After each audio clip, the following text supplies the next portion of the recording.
Friends देखिए, आज चांदनी जी मोमोस बना रहे हैं। आप देख सकते हैं। आज इनको मन किया कि मोमोस खाएं, तो हम बोले ठीक है घर में ही बना लीजिए। ले आए हैं और देखिए बहुत सारा बना रखे हैं। ठीक है, ठंडा मतलब मान के चलिए टाइम पास कर रहे हैं ठंडा में बैठे बैठे। कितना मोमोस बनाइएगा? देखिए थोड़ा सा गुस्सा हो रहे हैं, जो वीडियो हम बना रहे हैं थोड़ा सा गुस्सा हो रहे हैं। तो आप कल बना रहे हो करें एक बढ़िया से बना के दिखाइए। लीजिए बना देते हैं। बनाइए तो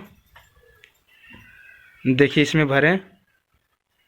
उसके बाद देखिए डिज़ाइन बना रहे हैं, जो मोमोज का डिज़ाइन है। तो मतलब जल्दी बना रहे हैं, थोड़ा सही से जैसे भी बन रहा है ठीक बन रहा है, जल्दी जल्दी थोड़ा बना रहे हैं।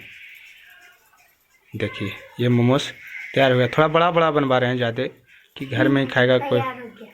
बड़ा नहीं, तरी दिक्कत नहीं है, ऐसे भी बना सकता है, कोई दिक्कत नहीं है। तो कितना देर में ये पूरा बन जाएगा? 9 बज जाएगा। 9 बज जाएगा। देखिए आज चलेगा पार्टी ही मोमोज का, और टमाटर का चटनी रहेगा।